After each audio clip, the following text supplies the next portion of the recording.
Hello, my name is Emiliano Martin. I'm delighted to be here with you all, and the poem I'm going to read is Nature Does Not Forgive. It is a poem that I have written about 20 years ago, and I believe very much that applies to today's type of life we all have to suffer. Nature does not forgive. Everything has a beginning that will lead us to its end. Abundance, sooner or later, will face emptiness. Relationships and love surprisingly come and go. Victorious armies, victorious ones, found self-defeat. Even great empires crumbled to their feet when the ecstasy of glory was overshadowed by grief.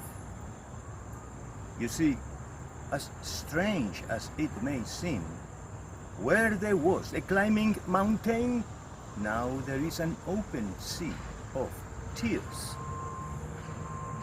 Nothing, absolutely nothing is the way it used to be, overcome by transformation. In a continuing self-motion, time passes. Things change. Inevitably so do people like you, like me. The next poem I'm going to read is a simple haiku. I do enjoy writing haiku very much, and this is music composers are the wind and falling rain. Both can be boring. Thank you very much.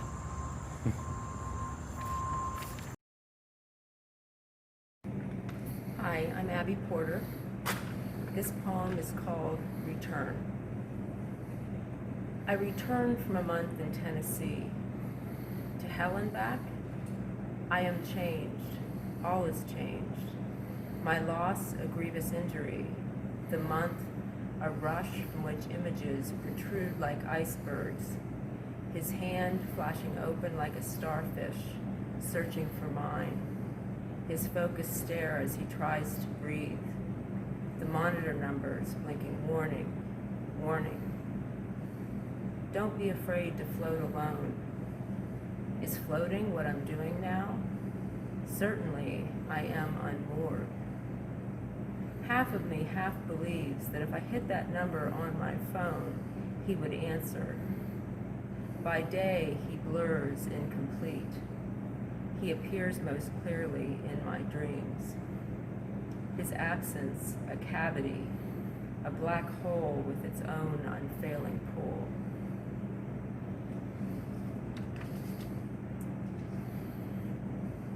This is called Beltane Fire. Now is the time of Beltane, bright fire, a celebration of summer's start, nature's abundance. Once in Ireland, the smoke and ash of Beltane bonfires were thought to lend protection. In the end, you were turned to ash. I learned the word cremains. In this season, when nature rekindles, someone tells me to remember what and who I am. I am my Father's daughter. Mindfulness calls me to be here now, to feel the seat, the ground beneath me. The ache for you burns my inner eyelids. I hold fast to my chair while smoky winds howl and tear at my fists. This is called Dance. Once my father danced with me. It was at my cousin's wedding. The song was by Sinatra, his favorite. He surprised me, my standoffish dad, taking me lightly in his arms and stepping, swaying to Old Blue Eyes' smooth crooning, inviting me to come fly with him. I felt awkward at the closeness and not knowing really how to dance. But these years later, when a dad and daughter dancing on TV summons tears and an ache at my center, and he is distilled to grit and memory, I am glad my father danced with me.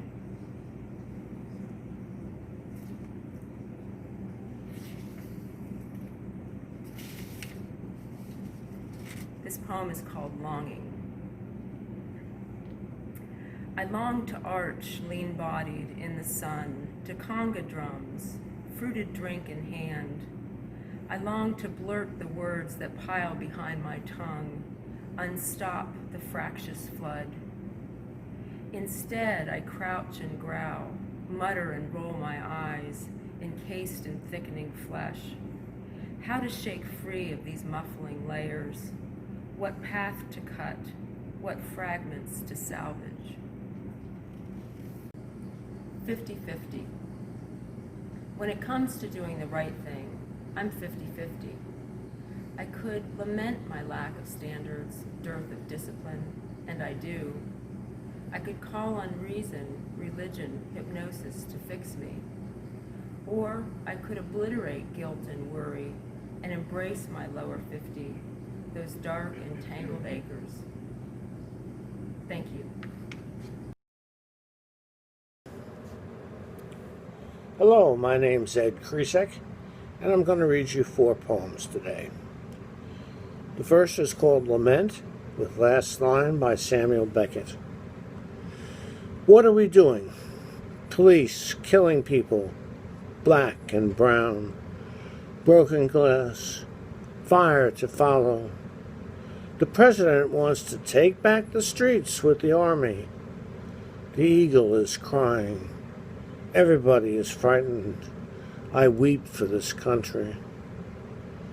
Some stay at home shaking their heads. What a shame. Don't they understand? I weep for myself. What can we do? What are we waiting for? We are waiting for Godot.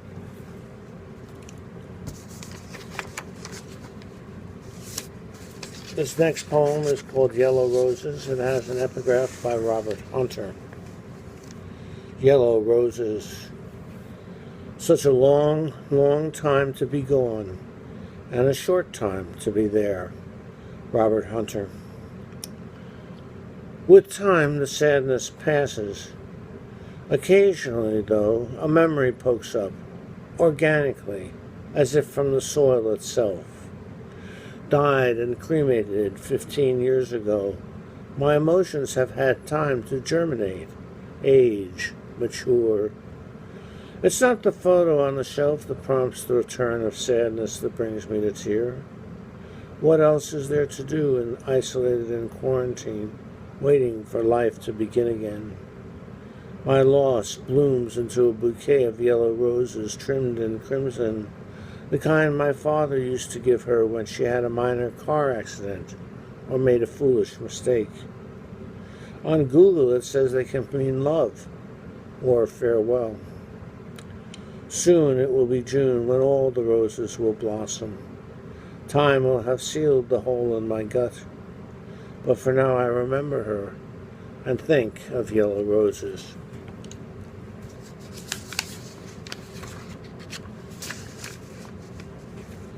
The next poem is called Found Memories. May your life be interesting, says a Chinese curse. And so it has been. Curiosity caused me to look at my life. Seeing snapshots I found inside a file cabinet's bottom drawer, I found some of the love from years ago. Unmistakable. Felt the longing for the past intensely. Baby pictures, high school, college, cards to my mother she saved, letters from her dripping with love like morning tears that have dried but are not gone. Those easy laughing times yielding up unimaginable empty spaces to fill.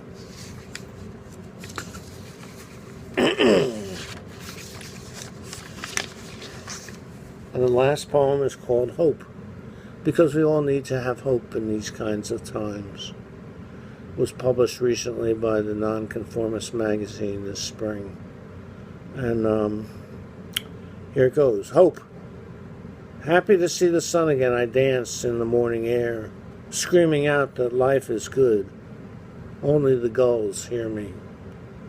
Despair's seductive song calls to me, yet I hear another voice.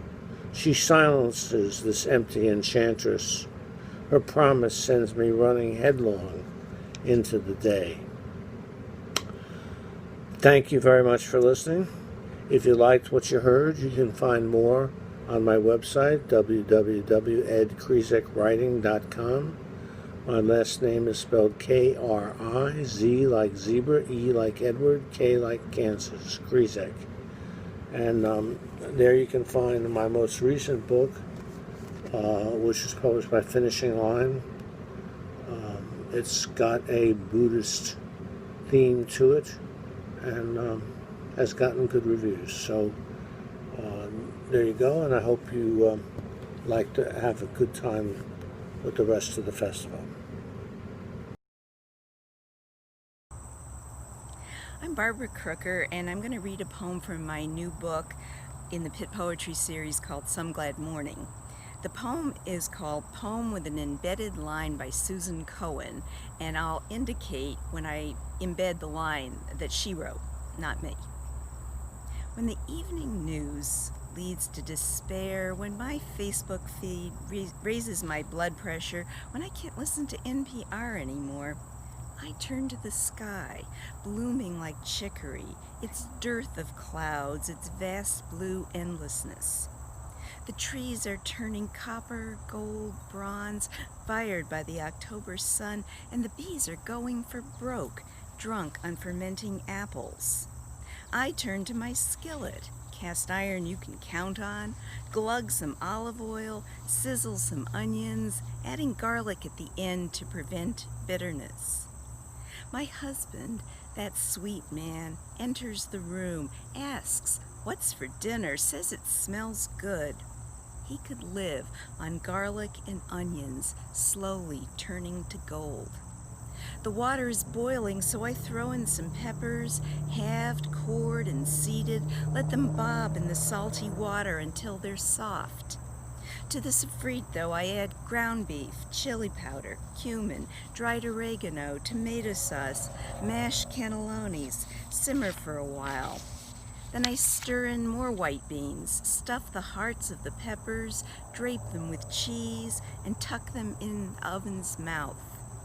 Let the terrible politicians practice their terrible politics.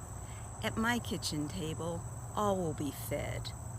I turn the radio to a classical station, maybe Vivaldi. All we have are these moments, the golden trees, the industrious bees, the falling light. Darkness will not overtake us.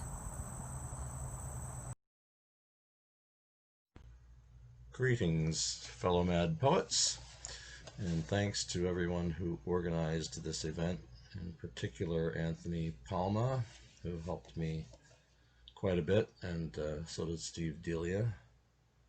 I'm going to read two relatively new poems. The first one is called The Reckless, the Wild Youth, and it has an epigraph from a lyric by Elena Tonra.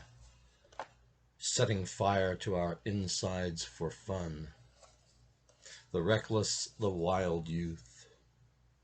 Around dawn, with the wind-up birds twittering, she said, "Has anyone seen my face anywhere?" This was shortly after the menagerie ceased baying and skittering sideways and dipping the milk of penny-a-pound diamonds that shot through the sky. Red stars, gumball satellites, and a rain of silver fell out of sight.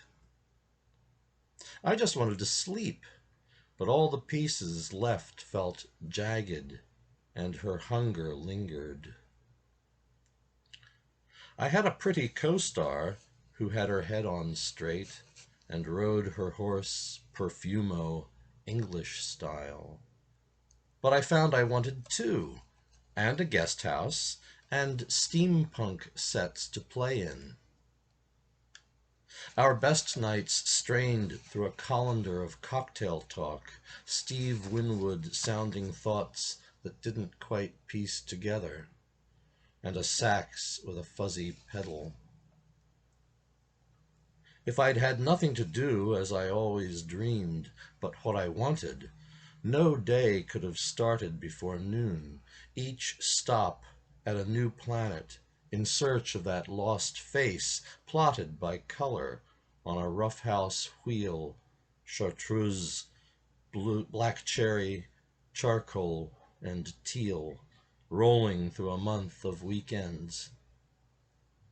Every trip extends the scope of the next, and pretty soon I'll find myself alone in the cockpit of a ship with controls not made for hands with digits like my own.